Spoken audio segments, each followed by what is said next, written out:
was very late this morning, and the one morning I must be here early. I'm very late. Bismillah, so Sheikh Salah, unfortunately Said is ill, so normally myself and Mullah, if Mullah Sheikh Yusuf can't come, then previously myself and Mullah Masroor, we would run through some of the questions that have previously been answered to do some revision. Unfortunately, Mullah Masroor as well can't make it this morning, so he unfortunately settled with me. Are there any in the most recent questions in terms of the most recent lessons? Said will probably deal with that when Said comes back next week, inshallah ta'ala. All the questions, inshallah ta'ala, that Said is already answered and you want some more clarity on. If there are any ones that you want to specifically discuss now, then we can maybe discuss it. Otherwise, then I'll look through the old questions we've answered. And we can do some revision, whether that's in the ibadat of salah or tahara. Are there any specifics to ask?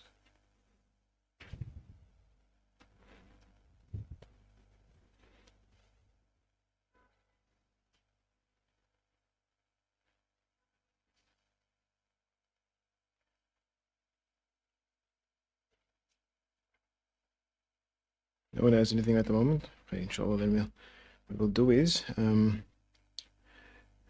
have a question? Bismillah.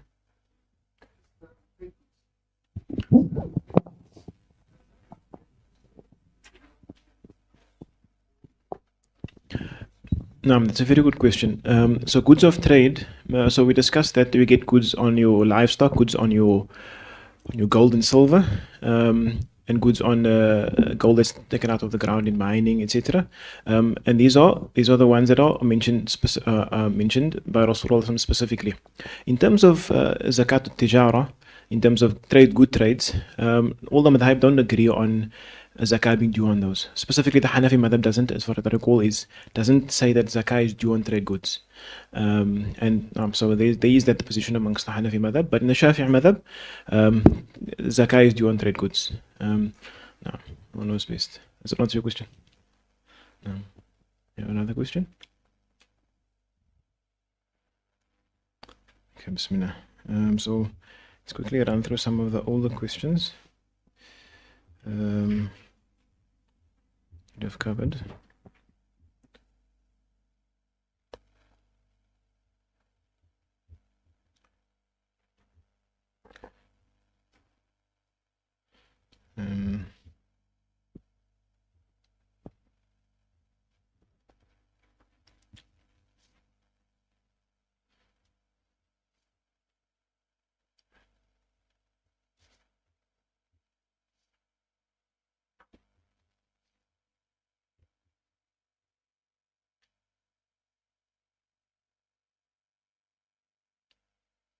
And this is an interesting question. Question number 11 that was sent in May 2024. I don't think we discussed it when we revised it. So just some revision in terms of tahara and purification. There was a question related to, there was a company in Cape Town called Oscava that this company makes seat covers from sheepskin. Are these covers considered filthy and najis, considering that there is an excessive amount of wool? So what's described obviously is a like a seat covering of this thing, but it obviously has the wool with it. And the answer reads: the ruling on these covers is found in one of the following scenarios. Knowing that the leather used to make the seat cover covers from carrion, in other words, the animal was not slaughtered in a halal way, and that it has not been tanned, in which case the leather and the wool are unclean. So if the animal dies on its own, and then you have skin. The skin has wool on it, and the skin. So normally what happens is that when the animal dies, then everything is najis, except the skin can be turned into, via tanning, purification. However, in that scenario, and the leather and the wool are unclean, najis. But if the leather and the wool, but in the scenario where so both the wool and the najis, the skin and the wool that follows, that is attached to the skin before it's been tanned, are both najis. Even after tanning, the wool still remains najis. Why? Because the najasa from the animal, now that would not also it's considered najis as well, because the wool there is following the skin, and only the skin gets purified. We'll have to shave the wool off. Yeah, that's if the animal died in a halal way. It wasn't slaughtered.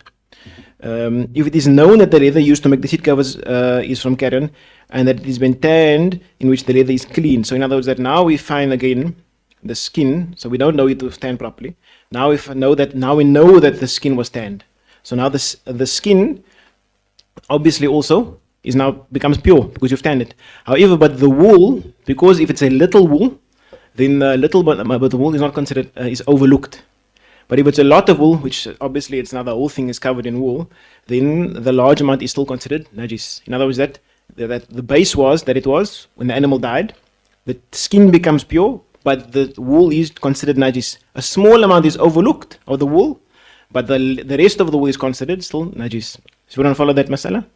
No. So some revision in terms of tanning. So when tanning occurs, tanning applies to the skin and not to the wool. Right? If it's died on its own. Obviously, if the animal was slaughtered in a halal way, then everything is tahir. And obviously the tanning process is just to change the quality of the skin. If you know that the skin is from an animal permissible to eat and it was slaughtered in an Islamic way, then so if he knows that the skin is animals permissible to eat and it was slaughtered in an Islamic way, then the skin and the wool are clean, as we just said, right? So if it's like a sheep, for example. If he does not know anything and is in doubt, and this is an important one, if he does not know anything and is in doubt whether the skin is from a dead animal or one that has been slaughtered in an Islamic way, the skin is considered clean because we do not render something filthy without. And this is an important point. Most masail, most issues in terms of najasa are built upon certainty. Right? So, and that's always helps people that have waswasa. A lot of thoughts. Is it najis? Is it not najis? The base ruling in most things is that it is considered tahir. There are a few exceptions to the rule. So if, for example, I come to a car seat and I see, mashallah, this thing's full of air. And I don't know whether this thing was tanned. Was it tanned? Did they slaughter it in a halal way? Was the wool slaughtered added on afterwards? Is it synthetic wool? Is it not synthetic wool? And the questions can keep going. The base ruling is that if you find skin, and you find hair on the skin and you don't know the when it was slaughtered, it's considered tahir. This is different to the issue of meat. So if you find meat that's lying on the ground somewhere, the base ruling of that is that it is haram, because you need to know that it's been slaughtered in a halal way, as opposed to skin. Skin is different to meat. No? So the base ruling on most things is that unless you have certainty that it is something that is najis, it is considered tahir. So if you have some of those things coming on your clothes, your salah is valid in that way. So if you are in doubt, then the skin is from a dead animal, etc., then everything will be considered tahir and not najis. The other three scenarios we will discuss is that now you know this animal was died on its own, you took the skin, etc., or you slaughtered in the halal way. Now you know for certain it's halal. Now we come to a car and we don't know. We said, like in that scenario, both is considered tahir, not considered najis. Unless you come to know afterwards that it was najis, that's different. Then your salah would be invalid. But that's after the fact. Does everyone understand that masala? No. And that applies for most things in najis. People have this waswasa. Is that najis? That looks like it could be urine. Maybe it's urine. Maybe it's not urine. Did it come from the inside? Did it come from the outside? And you can apply that rule for many masail, which enables you to remove a lot of concern. Certainty, the base ruling is it's tahir unless you know it's come from something which is definitively najis. Wallahu ta'ala alam. Everyone understand that? No, some revision. We've done that already. No questions in related to that. Would they end up with? Bismillah. My question is on that, right? Yeah. So I'm referring to in today's time they're coming up with all these natural products. The latest trend, I'm not going to mention any names. The latest trend is now with the secretion from the earth. So we know that animals are, hundreds of years ago, things got compressed underneath. So there was fish that died and plants. Yeah. So you get the secretion coming out of the earth. Yeah. So the doubt lies in the fact that was the animals mixed with the plants that actually died with that secretion and they're creating the product now for whatever. When you say secretions, what are you referring to? Like manure or? No, it's like a resin that comes from the earth.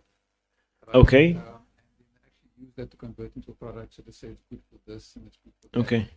So my question is, the doubt lies in whether it actually mixed with an animal that was actually compressed with the plants, because scientifically there is research to show that there is remnants of animal byproduct, but then they cleanse it out and now they classify it as halal. And the So, the doubt is in that is actually mixture between the two. No, so it's a good question. It's a very good question actually. So there's an issue here in that the general ruling is, so if you don't know, so I come to the ground, I come to the earth, and I pick up a piece of soil, and what is the base ruling on the soil? Base ruling is tahir. I can make salah on it. Is nothing impermissible about. There's nothing that tells me that it's najis, unless I see an animal die, an animal dies, and then I see, and then now the animal has died on its own, and obviously now the remnants of the animal are seeped into the soil. Now the soil is najis because the animal died there, and I come back a year later. Now there's no animal anymore, but I draw out the resin from that earth. But I know the animal died there. So the scenario is different now, in that there's a piece of soil there. Maybe an animal died, maybe an animal didn't die. So there's doubt. So that's tahir. The different scenario is here is that if I lived with 800 years, for example, and then I come back 800 years later, now you've got these, the remnants of the animal over there have now disintegrated and formed into a different form. But I know definitively, because I was here 800 years ago, just theoretically, that there was an animal that died here. And the remnants that are here is as a result of the animal's death. In this scenario here, in the Shafi'i madhab, that even if it changes into a form which is no longer recognizable to that thing, that is still considered najis. Because I know it was najis. But obviously in the setting that you're describing there, it's more like the first case, in that we come into the earth, and you can theoretically, probably, if you had enough technology, definitively define that there's some DNA of some animal that lived there a billion years ago. Would that be considered yaqeen? So remember, in this scenario here, there's yaqeen. I saw the animal die. Certainty, 100%. I saw the animal die. Versus maybe the animal died, maybe the animal walked past there. So that's yaqeen, 100%. The animal died. I know the najis is there. The soil has changed, and that soil is considered najis because it was definitively there. Scenario number A is that definitively there was no animal there, or I'm not certain. That's considered tahir. And then you have a gray area in between. That's about the 80% category. I do research. I study the animal. I come across evidence that there is maybe evidence that there was an animal there. That's what you call ghalabat dhann. In the case of the purity of the earth, what we're discussing over here is that ghalabat dhann, what we call high probability, does not make it najis. There is a scenario where some cases in fiqh, where high probability does make something najis, but the majority of the time, and in the issue we're discussing here, it would not make it najis. Do you understand? Does everyone understand that? So even in the setting that you've done research, you've tested the stuff, that is possibly, probably, maybe, there could be DNA, maybe, of something there, maybe it was an animal that was slaughtered in a halal way. Again, the animal that died there was slaughtered in a halal way, unhalal way. Same issue. Again, there's a small possibility it could be slaughtered in a halal way. And that means that the asl ruling, the base ruling here remains as tahir. Unless you have certainty that you were there 800 years ago, the animal died, etc. You understand that? So, Mav? But it's better, obviously, yes, if there's doubt, it would be better to stay away, but still it remains tahir. So like I said to you, is it najis? No, it's not najis. Based upon the hukum that what you're describing to me there. And the next question would be that, let's say, for example, we know an animal died here. And then the person says to me, okay, fine, the animal's remnants then dissolved into the soil, and we want to extract the protein and amino acids, etc., from the animal's DNA that's stuck into that soil there. So we go to the lab now, after the animal died there, we know the animal died there, so now we know it's najis. So we extract the animal remnants over there, right? But the animal remnants still remain there. That unless there's evidence, so that still remains najis. So the base ruling on ingesting najasa is still haram in the Shafi'i madhab. In some of the other madhab, they do consider a change where there's no longer recognizable remnants. That becomes tahir. And the mas'ala that's mentioned in fiqh is the mas'ala where you have a dog, for example, and a dog is for example, in a salt pan. And after 100 years, the dog turns into salt. But it still looks like a dog, but it's now salt. It's a salt dog. It's no longer a dog, it's a salt dog. It looks like a statue of dog, but it's out of salt. In the Shafi'i madhab, it still remains najis, because it's a dog. I think it's in the Hanafi madhab where it would I stand under correction where it's now considered tahir, because its essence has changed completely. It's no longer a dog. It's salt. You follow? So that's how the Shafi madhab looks at those issues. So coming back to the point where now we know the animal died here. Now I extract the soil from the najis which I know was there. Now this is considered najis because it's still the remnants of the animal is still there, even though it's changed its form. In the Shafi'i madhab, it would be permissible for you to ingest this if a doctor says to you it's beneficial for you, because it's permissible in the Shafi'i madhab for you to utilize najasa, whether it's drinking urine or any form of najasa, for if there is definitive evidence of it, not necessarily definitive, probable evidence even, that it is beneficial for your body, and that there is no alternative equivalent in that is not najis. No? So, for example, if we know that this thing is najis, but there is an equivalent which is not najis, then it is not permissible for you to use this. But if there is an equivalent, or not an equivalent, or this is the best thing, this heals you faster, that would be permissible for you to use. This thing heals you also, but this thing heals you faster. That's enough reason for you to, that's not an equivalent. That's clearly it's a better item. Then it would be permissible for you to use that item which is najis. Obviously with advice of someone who is a reliable person, and there is probability. It doesn't have to be certainty, probability. Medicine is based on probability. No, all that is based. Is that?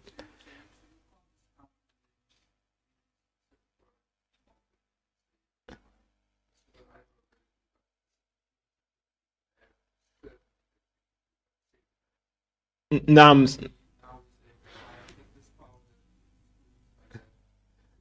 So if you have a balance of probability where this guy says to you that he just says that I think it's gonna help. For example, let's say the probability of it helping you is that it's not a doctor saying that to you, someone that's not reliable or doesn't have an experience that is of treating people, and he says to you that, look, I found this piece of soil here and I ate it and I felt better. That's based upon his experience, and he's not a doctor. So can you take his word in terms of the evidence there? In terms of our fiqh, they generally specifically say a reliable doctor, and that's the definition would be defined as restricted to that kind of person. So the person says to you that, can you take this? And then you have a doctor who clearly says to you that no, this is definitely beneficial for you, and the evidence is strong here. So it's a difficult question in that can you take this position of that person? I wouldn't say that you can't. I have to think about it, inshallah. Yeah, in what you're describing, if someone's got experience and says to you that I've experienced it, this helps me, Allah alam. Is it enough reason for you to say you can't take it? Allah knows best. But if there's no evidence, that's different. If there's no evidence that it's beneficial, and there's clearly evidence that this is beneficial, you can't move to najasa if there's clear evidence that this thing which is tahir is beneficial.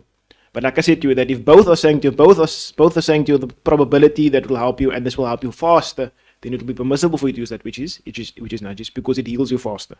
Again, it's about necessity. Necessity has to be more weighed on the side that it heals you faster, and there's no alternative that's equivalent to it. If there's an alternative that's equivalent to it, you can't go to najis. And that's how you kind of weigh the scales.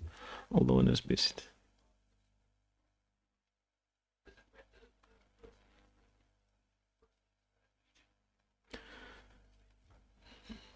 Now, it's an interesting question because many of our books of fiqh would define the person as a tabib adl.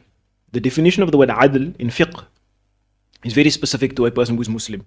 However, in the chapter of tayammum, one of the scholars of the Shafi'i madhab, Imam Qalyubi, he mentions that, and he tends to be one of those people who are always have so little unique positions, somewhat. It extends the analogy a little bit further than the other scholars. So that's why we tend to look at these positions as kind of he's an individual and a scholar on his position, which someone can follow, but it usually stands a little bit at the side of the majority of the other Shafi'i scholars in that same category. So generally what they say is a tabib adl or tabib thiqah, which is a person who is generally adl, and a thiqah is someone who is always has to be a Muslim person. However, in the chapter of tayammum, they mention that if a doctor, they say to you, a doctor mentions to you that don't use this water, otherwise you're going to die. Right? Haram for you to use the water, right? That's discussed in tayammum. And then what kind of doctor? A tabib adl. That's what's normally mentioned there. Or tabib thiqah, a reliable person. And again, when I said to you, the definition is usually a Muslim. He says there that that if a kafir informs you,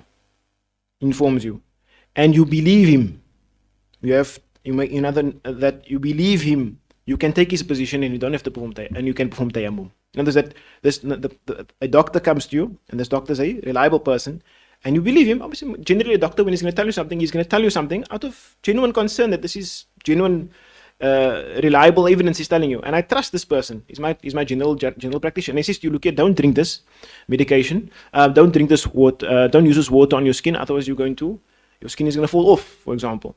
Can I take his position and then can I perform tayammum? And he says yes, you can. Why? Because the information he's giving me is valid information, and I trust his information, regardless of where it's coming from.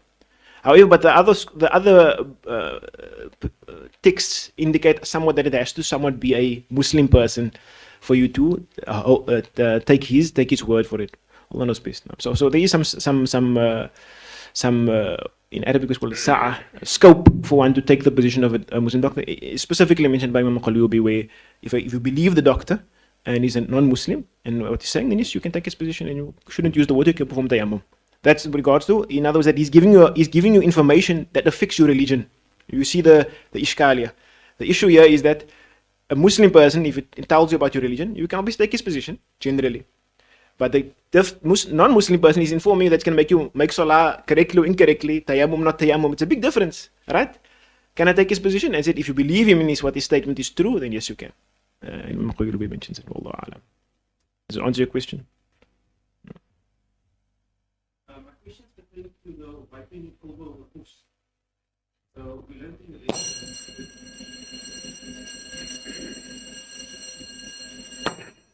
the material of the hoofs is of circulation, passing through, absorb or let water through. Is that only the Shafi madhab? Is there a difference between the madhab? Because I've obviously seen differences in this. No, so that's a very good question. And it's actually interesting because we were just discussing it in our classes with Sayyid Ahmad on Saturday in detail. Now, in the Shafi'i madhab, what is a khuf? A khuf, as understood by Imam Shafi'i, is what our fuqaha define it as. Those things which you can walk upon, etc., and the water can't go through it if you pour the water on it, and it covers the area from above that which is fard in the feet, etc. This is what we consider, the Sharia considers a khuf. If it doesn't fulfill those conditions, others you can't walk on it, it disappears as you walk on the ground outside, or it's completely permeable to water. These things that, yes, you might want to, in your linguistic terms, it looks like a khuf. It acts like a khuf. You might call it a khuf, but the Sharia doesn't consider it a khuf. You understand that? That's in terms of how the Shafi'i madhab looks at what a khuf is. There are certain issues in that. What is the definition? What are the conditions for what is a khuf? That even in our Shafi'i madhab, they differ upon. One of the issues is that, for example, one that's agreed upon in the Shafi'i madhab is that you must be able to walk upon it. For what duration? Here the scholars differ. Generally, it would be if you are someone that you're wiping in and you're at home, almost a day and a night, right? 24 hours after you break your wudu. So do you what kind of walking? So in other words, if I walk on that khuf outside in an average road, street, considering different types of material on the ground, if I walk for my needs as a person that's local, I go to the shop, I go buy me Woolworths, I go to Checkers, or whatever, I go to the masjid, and I walk outside with a shoe, without a shoe on, would that sock or that khuf disintegrate? If the answer is it would disintegrate, then in the Shafi'i madhab, by agreement in the Shafi'i madhab, that you can't use that as a khuf. Generally, a sock, thin socks, for example, they do fall apart if you were to walk outside with them. You would get holes in them.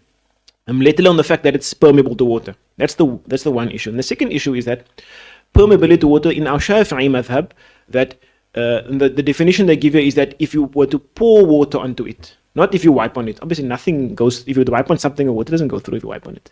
But if you pour water onto the material, does water go through or not?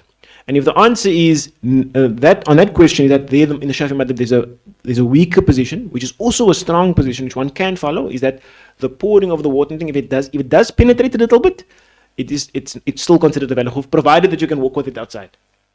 An exception to that rule would be the stitching. There by the zip, if water goes through there, that's completely overlooked by agreement. There's no issue there, because obviously water generally does go through that stitching area. We're talking about the area where there's no stitching.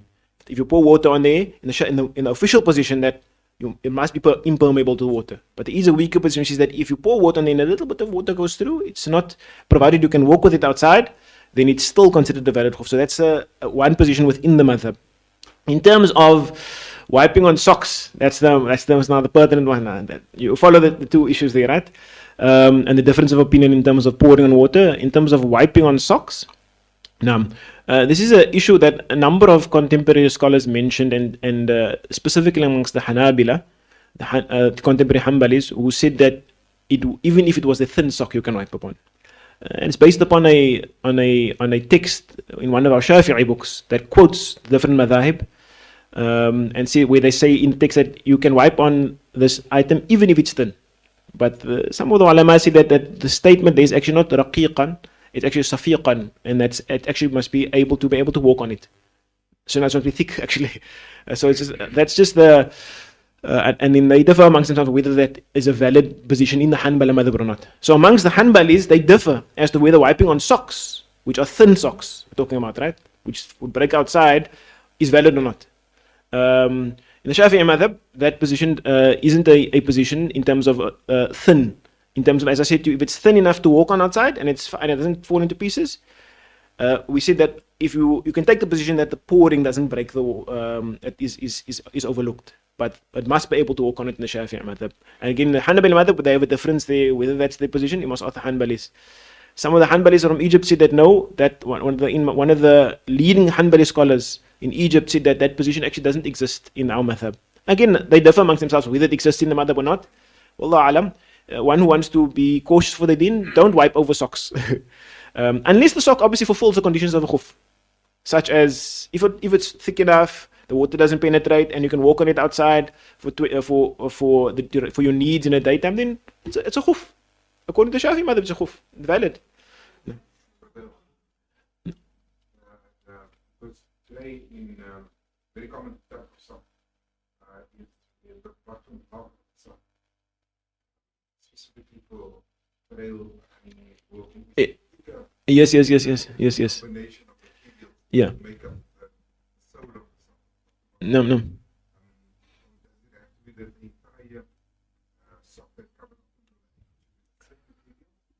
They don't mention it as a condition that it should be the same material. The condition mentioned the gauge they mentioned there is, are you able to walk on it without falling apart, breaking to pieces, disintegrating, or getting damaged? And if the answer is yes, then yes, you can. So they don't mention that condition there, but it must be of the same material. They don't mention that. No, in the books of fiqh. So the zahir, the outward of the text indicates that it doesn't have to be the same material, even if it's two different materials. Generally, they do discuss it as if it's one material.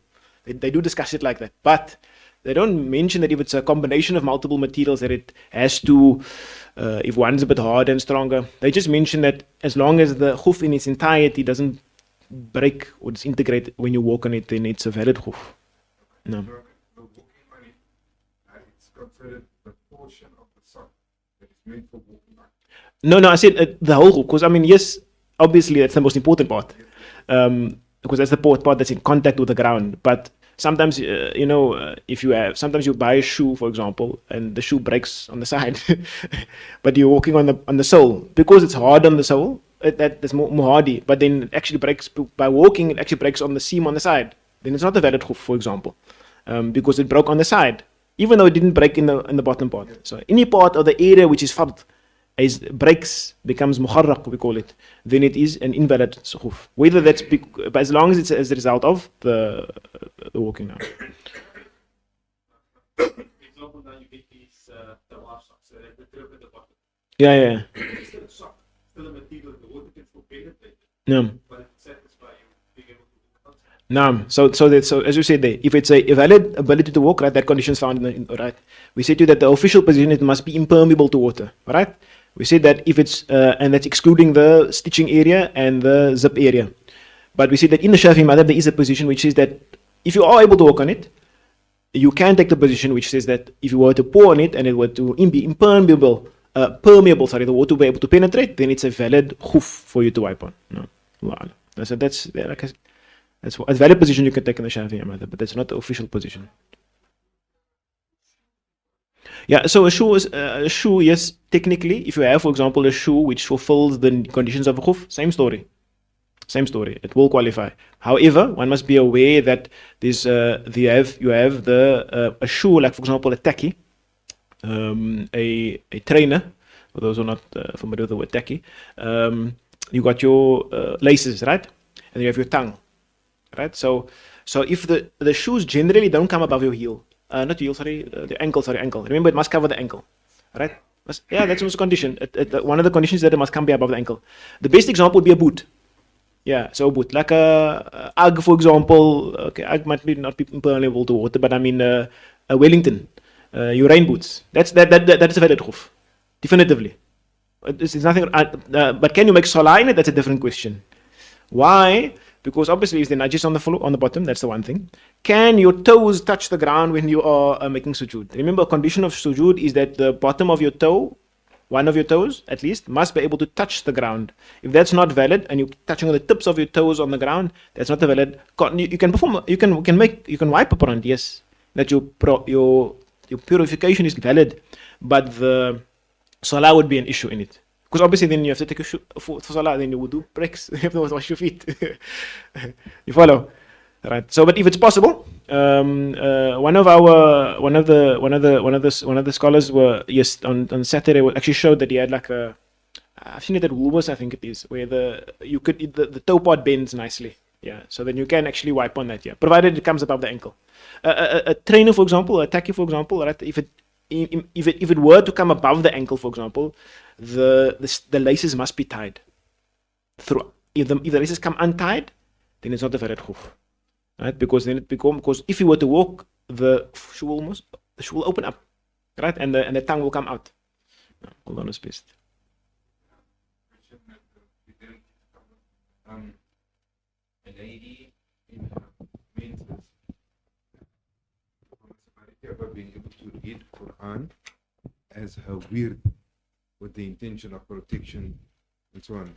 It is that she's a Satan Najasa, can read Quran as long as it is considered part of her weird with the intention of protection. So what I want to know, which I don't think you answered, is she must it be read out of memory, that particular weird, or is she able to touch the Quran? In the Shafi'i madhab, she can't touch the Quran. She can't touch the Quran, even if it's for the purposes of protection. For example, reciting Ayatul Kursi. I don't know Ayatul Kursi, so can I pick up the Quran and touch Ayatul Kursi? You can recite Ayatul Kursi by agreement in the Shafi'i madhab for the purpose of protection. If you have your hayd, it's Quran. It's Quran. So or recite for Surah Fatiha for protection. But can I pick up the Quran and read it out of the Quran? No, you can't do that. Why? Because you are in a state of hayd. Similarly, if you have a state of, you're not in a state of wudu, you can't touch the Quran like that. In the Maliki madhab, when the person is permitted to recite during the hayd, as a student, for example, then they do also permit touching, as it is, which follows that, according to what you call tabi'. If she's permitted to recite, therefore they say because of the need she's allowed to recite during a hayd, and she can also do. That's actually for actual recitation purposes. Whether that applies for protection, wallah alam, probably.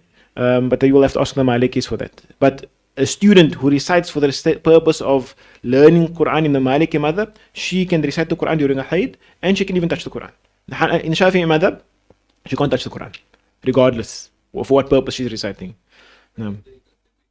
So in the Hanbali madhab, you can do it with the gloves. In the Shafi'i madhab also, there's a weak position, but the majority of the Shafi'is say that even if you have a ha'il, a barrier between you and the Quran, you can't touch the Quran, provided that the barrier is thin.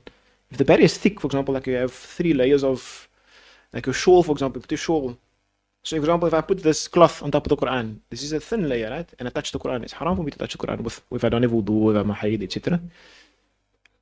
A pin is fine. Pin is fine. With one condition, that when you lift it up, the page doesn't fall, doesn't become detached from the Quran, because you're now carrying the Quran. So, for example, can I carry the Quran when I have my haid or don't have wudu? I can't carry the Quran. I can't touch the Quran. I can't carry the Quran. So, if I pick up the Quran with my pin, I don't know how you can do it, but I mean, imagine you pick up the whole Quran with your pen. You considered carrying, you're not touching the Quran, you're carrying the Quran. So now you're considered Hamidul Musaf. So when you turn the pages of the Quran, right, you're not, so then they say, but you're lifting the pages, you're carrying it. Isn't it so? Ulama said that the official position is that some of the ulama didn't argue that. They said that yes, you're actually lifting the pages. You see, you're lifting it, you're carrying it. One page you're moving like that. So you're carrying the Quran with a stick. And see that some of the ulama did argue this point, but the official position is that no, that's not considered carrying unless it detaches. Then you're carrying it because now you've lifted the page up. So the stick is fine, 100%, no problem with that. No. Does that answer your question? So touching the she doesn't have to recite it from memory. She can recite she can recite it from a page, but as long as she doesn't touch, no issue there. Did you have a question?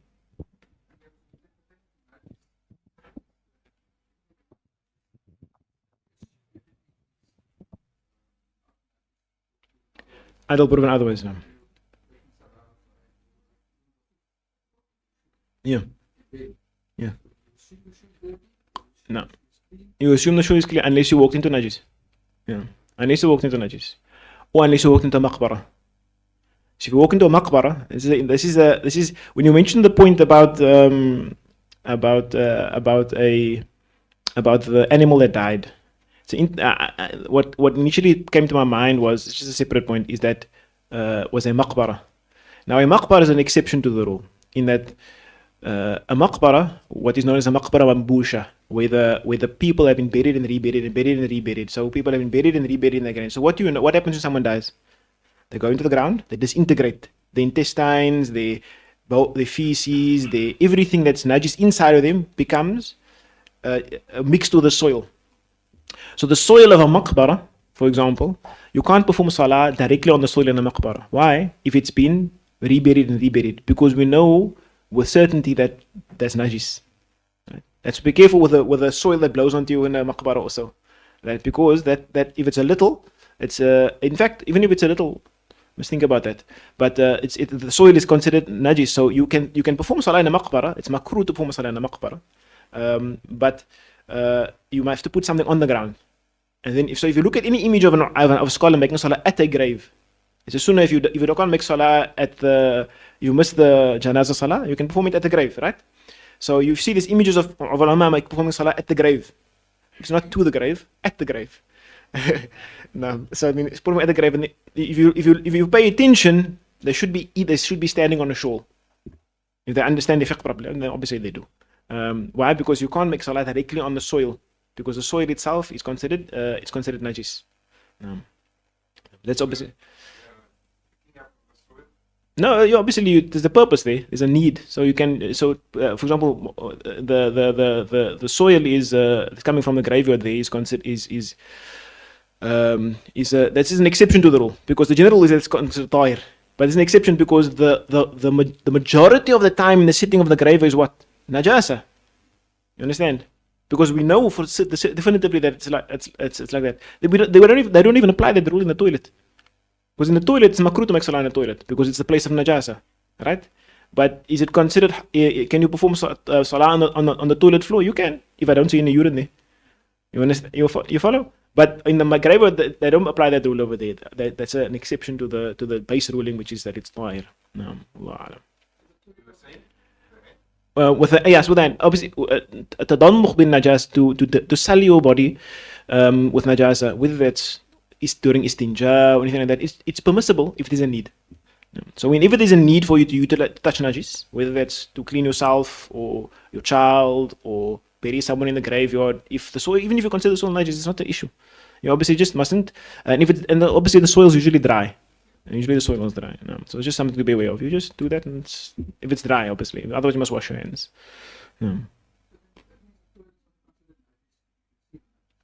If you pee there, Because Flush it, it's gone.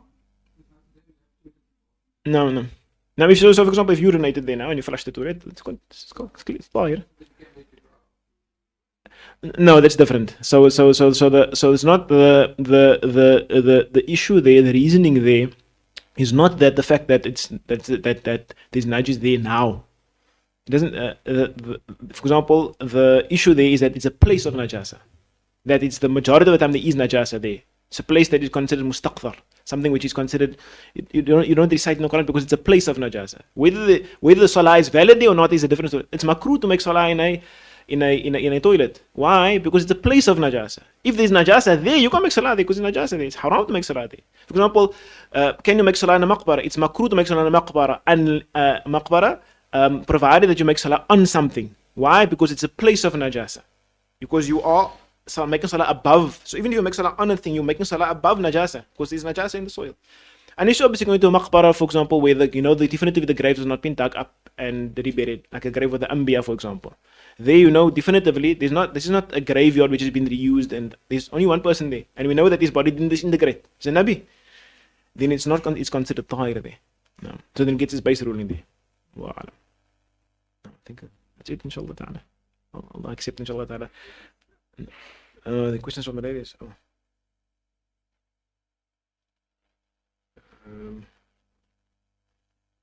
Let's see.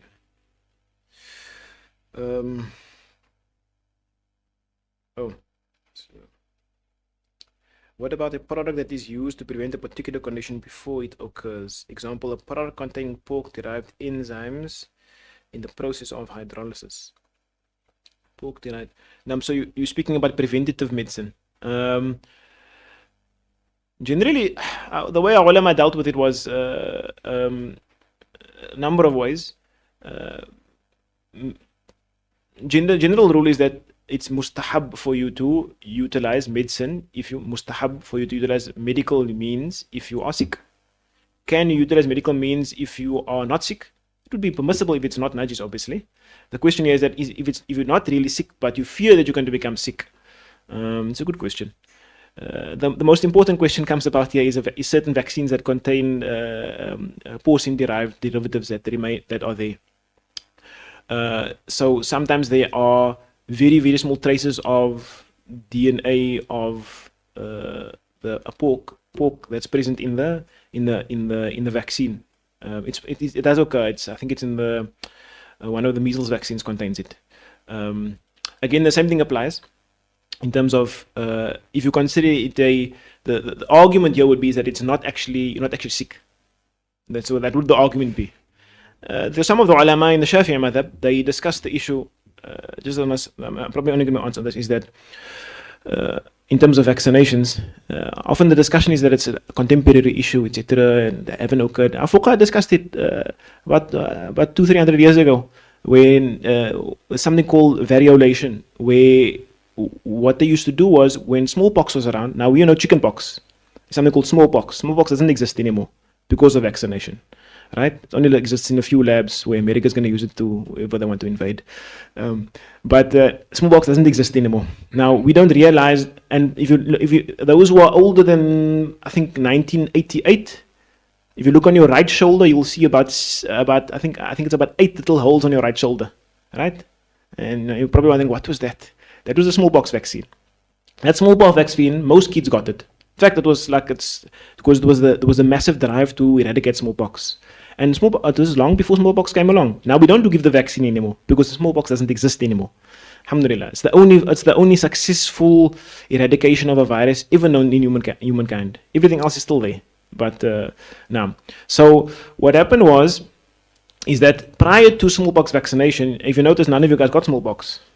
Before, what happened is that they realized that you could take the dried pus from a patient of smallpox. And you could basically do the same thing, inject it into the arm of someone, or they used to describe it, put in the nostril or something, it's not fun, and make them sniff up the smallpox. And then they were less likely to get a severe small of the disease. So they would get a milder version. Like now with the vaccine, what do you get a fever, right? Now, but there you had a possibility of actually getting smallpox, which is not great, right? And then, but there's a smaller, but the likelihood of getting the main full-blown disease is much less because it's obviously it's a dried out small of the pus, not a full-blown someone's coughing on you, etc. So this is something that they used to do for many years. It was actually very prevalent amongst the Muslims in our Muslim society, and then Europe actually adopted it from us. Where they and it was even known in India and China, and the Europeans, when they discovered that we were doing this, because smallpox was prevalent there also, they started using this method of using pus from a pustule of a smallpox pus and putting it in the patient, and then some of them would get the disease, and some of them would get a mild version, and they would never get smallpox again. So that's basically what vaccination is. Except nowadays, when we vaccinate, we give them something which makes the immune system think they have smallpox, but there's no smallpox, right? And it's not you're not able to get the disease from it. The immune system develops and it's a response to the vaccine, and then you are now immune to smallpox. So when that occurred, is that permissible or not? To take someone's pus after the pimple and put it in the nostril and hope, because there's a possibility, the doctor is saying there's a possibility you might get the disease, but there's a good possibility you might actually get a mild version and then you'll be fine. Is it permissible? The ulama discussed it. In fact, some of the ulama said it was obligatory. That was the ulama 400 years ago. So the majority say that it was recommended for you to use it prior to the virus. If you know that smallpox is coming to your community, you know there's a group of people traveling and they have smallpox in their caravan, and they discuss the issue that the doctors are saying that if the smallpox comes into the community, it spreads like wildfire. You sound familiar, right? Right? This is I'm talking books that are written 300 years ago, and then they said that majority of the ulama of Hadramaut and some of the ulama of Hadramaut was saying that it is recommended for you to use that as a means of protection for your health. So that's prior to the disease arriving. Right? One of the ulama said it is obligatory of the Shafi'i madhab. One of the big ulama of the Shafi'i madhab said it's obligatory because once the smallpox enters the community, it ravages the community. Smallpox is, by the way, smallpox's mortality rate was about 30%. 30% of the people who get smallpox would die. Yeah. And if you Google the photo images, you can see the image. Anyway, so that comes to the question here. I'm just mentioning it. I don't have to answer the question. I'm just mentioning to a case that I can recall from fiqh, that where they discussed utilization of medical means prior to illness. That was the point I wanted to come to. Utilization of medical means prior to illness. I'm not saying it was take a vaccine. That's not my point. My point is that a fuqaha discussed prior to illness spreading, can you utilize treatment, and they gave permissibility over there. I mean, honestly, and the pustules from a person is najis for that matter in the scenario there. So could you utilize pork to well, Allah knows best. You can think about how the fuqaha would probably think about it. Perhaps a question that you can send maybe to the fatwa department of the MJC, and you can look at it over there, inshallah. But more or less, that's kind of how and that was the argument for why certain vaccines, like for utilizing the measles vaccine, would be permissible. Because yes, measles isn't prevalent, but measles is a deadly disease for kids, small kids, and it's the most fast spreading illness that is known to man. If flu infects 1 to 2 people, every person who has flu affects 1 to 2 people. Measles infects 11 people.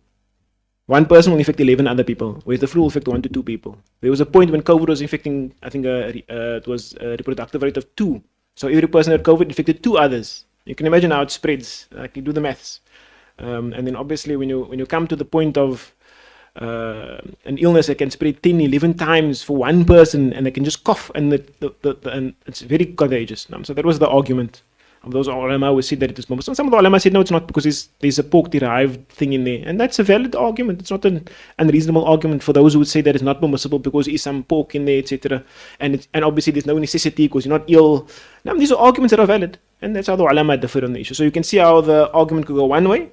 You can see how the argument goes the other way, and you must appreciate the ikhtilaf of the ulama on some of these issues, because some of them are tricky. You're not just using something that doesn't contain najasa. First, it's got najis, and on top of that, there's some people have concerns about harm of vaccines, and any doctor or any medical person who says to you that there's no harm for anything is lying to you. Everything has a benefit and everything has a harm. That's just the honest truth. It's about probability of success. Allah knows best.